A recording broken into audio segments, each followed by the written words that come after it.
Hello and welcome. It's been quite a while since the last video we've published, so I'm pretty excited about starting this up again. I'm hoping to be able to publish more frequently from now on. Bear with me today because we're having some technical issues with the recording software, but I don't think it's bad enough that it's going to detract from the quality of the video, or the quality of the video content, let's say. This video is geared towards HTML5 developers, particularly those who use Bootstrap and modal dialogues. What we've built is a VSCode extension that helps you, it really increases your productivity for developing stuff on the front end. But before I show you what that is, let's kind of go over a few things so that you kind of know where things are, so to speak.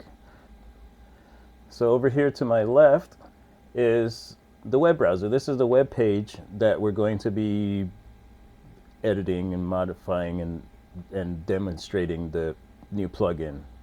Over here to my right is the developer console, because we're going to show you how some of the stuff works in the background, and that's how we're going to do that. Okay, and over here is the IDE. That's the source code of the web page that we just saw a few seconds ago. So if you notice over here, I've got a placeholder. I've got a couple of comments that's going to surround some text that I'm going to be pasting in this space here, and I'll explain all that in a little bit. But just know that we have this placeholder here for where our dialog code is going to go, and so just be aware of that. So now we're going to install the extension. Well, I'm going to show you how to install the extension, and we do that by going to the extension tab in VS Code, and once you're in the tab, you just type DGen, D-G-E-N, in the search, and as of this recording, the very first search result will be the DGen Bootstrap Dialog Generator v104. Your version may vary. Anyway, you install that guy, which I already have installed, so I'm not going to do that. But what you'll see is a page that looks something like this.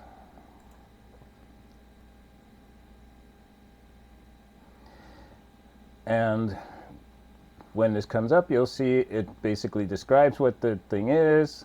It has all of the documentation, how to use, and so on and so forth.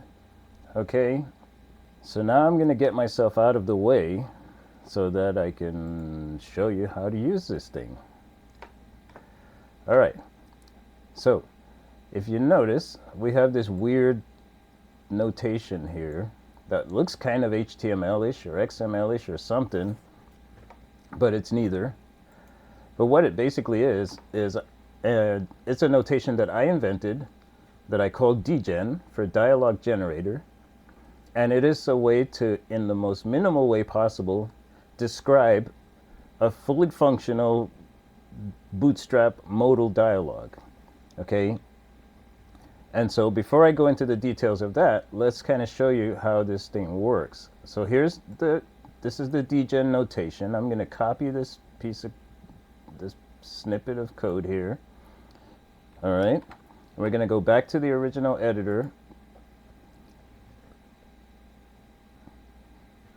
Okay, and remember that placeholder? I'm going to just stick that piece of code right in there, in that spot, and I'm going to select it all. Okay, and just for grins, I'm going to push it all the way to the left. All right, so now I have all the code selected. Okay, so now watch this. I'm going to hit the magic hotkey, Shift-Alt-D. And what happens is that little snippet of code gets magically transformed into the entire Bootstrap modal dialog, blah, blah, blah. So look at all that it created, okay? And not only that, it created a JavaScript object that handles all of the interaction with the dialog, right? So there's a show and a hide, and there's a few other functions that we'll get into later. But for now, just know that it generated this, okay? So let's save this and go to the web page. And I'm going to refresh the web page. And notice how I have this button conveniently created for the purpose of displaying our new dialog. So when I hit the button, bam, there it is, right? So that tiny bit of DGen code produced this entire dialog, okay? So let's fill it out. Okay, first name. I don't know. I'm not that old.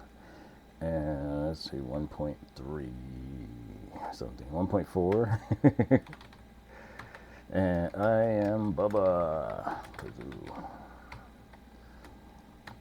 Okay, so you've got checkboxes, and we've got radio buttons, we've got drop down.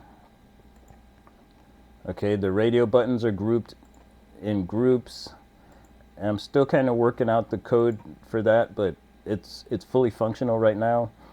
It's got the save and cancel buttons, which were defined in the DGen. So they don't actually do anything because we haven't put any code in for the handlers. Okay, but so now we're going to go to the JavaScript console, and I'm going to do, what's it called? User information dialog. User info dialog. Hello. .hide. Okay,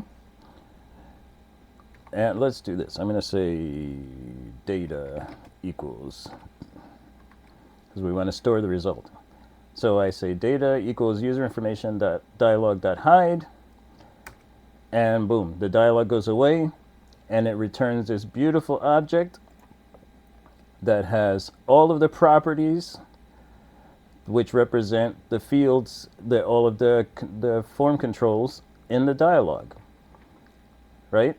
I mean, you know, if you do this kind of work, you know what a pain it is to have to do, you know, it's just a pain to do this stuff manually, right? And every little dialog, and so you end up copying and pasting from one to another, and then you end up leaving remnants of the old stuff and have to go through all these iterations of stuff, right? So let me show you one more thing. Okay, I'm going to reopen the dialog, and I'm going to clear out everything that I can anyway. You can't really clear checkbox. I'm going to change the checkbox. The drop down doesn't have anything in it because we haven't populated the drop down yet. Okay, so now I'm going to close this. I'm not going to do hide, right? But so we cleared all that stuff out. I didn't do call hide, okay? But now I'm going to reopen the dialog, and watch. Boom, it reads the properties from the object and repopulates the dialog before displaying it. Okay? So look at all this work that this thing does for you just by defining a tiny bit of DGen code. So that's the real power of this. It's going to save you a whole lot of time, right? You don't have to worry about matching div and closing tags. You don't have to worry about, and yeah, there's some things you have to do, like, okay, this column should probably be wider than the label columns. The labels should probably be right justified, so they're up against the text controls and things like that. But those things are easy to do right after you've generated all the code. So let's go back to the source code and undo everything. One more. There we go. Back to the original DGen code, and then I'll explain the DGen notation. All right, so it's really simple. So left arrow marks the beginning of a row, right arrow marks the end of a row, and then the left curly brace marks the beginning of a column, and the right curly brace marks the end of a column, right? The first and last rows are reserved for the modal header and modal footer. If you're familiar with Bootstrap modal dialogues, you'll know that all the modal dialogues have a modal header, they have modal content, and they have a modal footer. And so in this notation, we reserve the first and last row for the modal header and modal footer, and everything else in between goes into the modal content, right? So anything that's in between the left and right curly braces just gets copied verbatim, with the exception of fields, form fields, which over here you can see, right, there's a column there, and then there's this thing that starts with a left bracket, right? Left bracket, and then T for the type. In this case, T stands for text field, right? And then there's the ID and any parameters. In this case, this is the max length, right, of the text field. Okay, over here we have a numeric, which is an integer. Same thing, ID, and then instead of max length like in the text, we have the low and high range, right?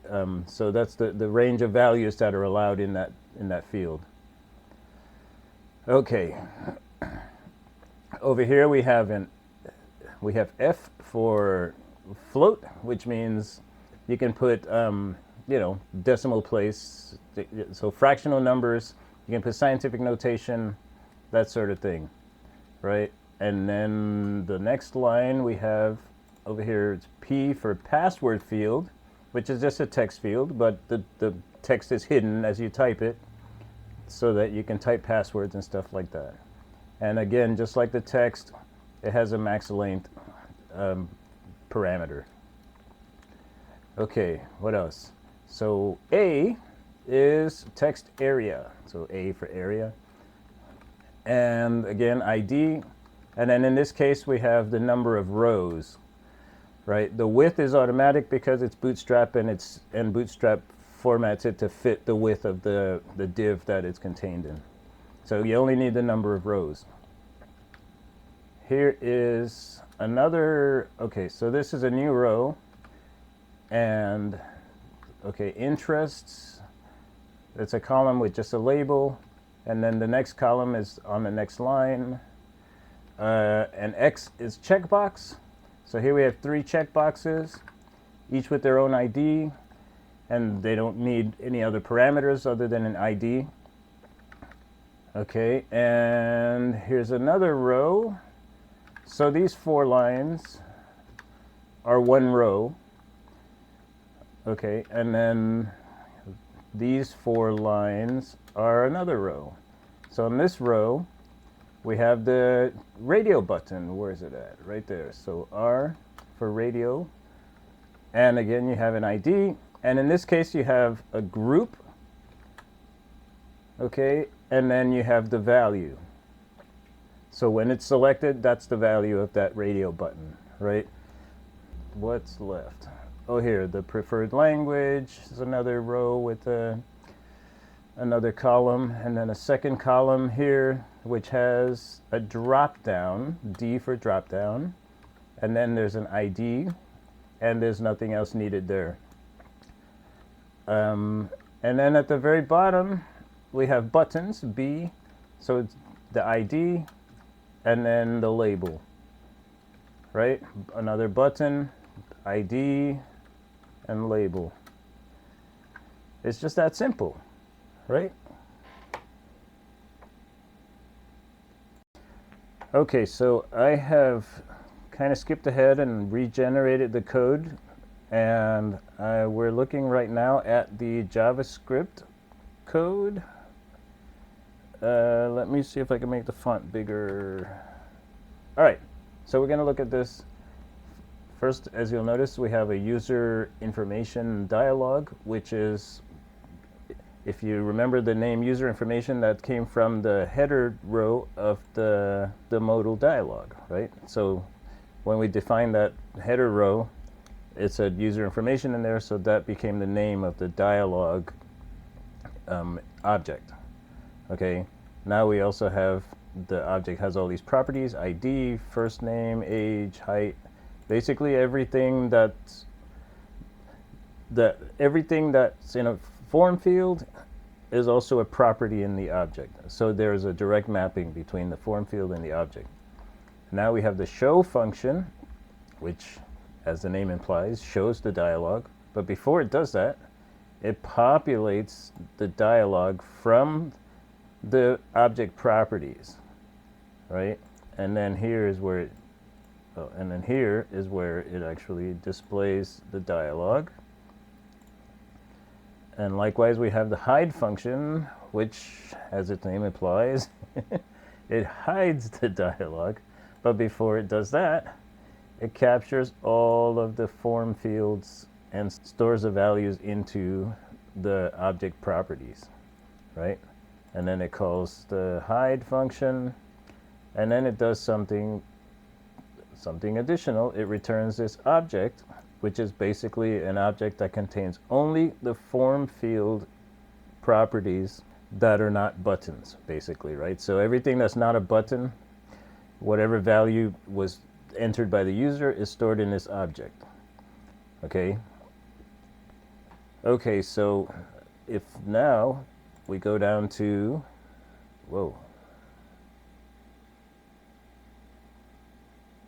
now we go down here,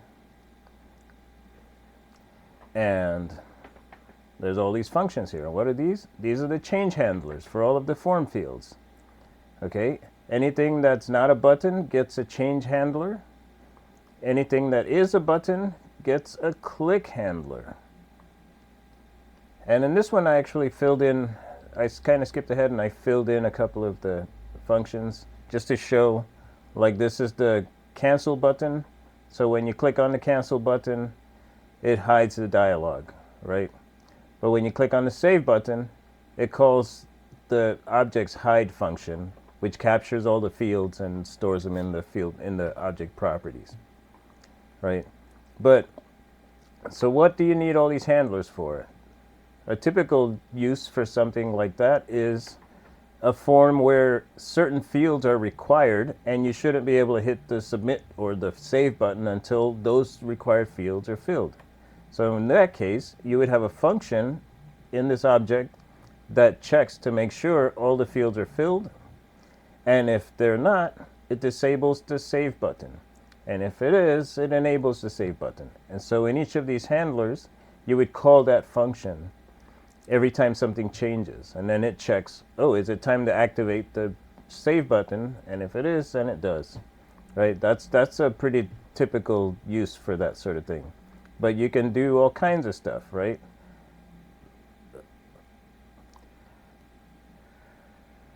So there you have it, the DGen Bootstrap Dialog Generator from Oddbeaker LLC.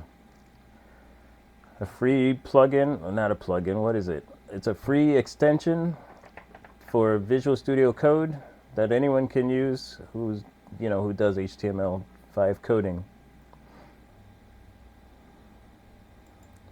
Well, I hope that this video has been useful to you.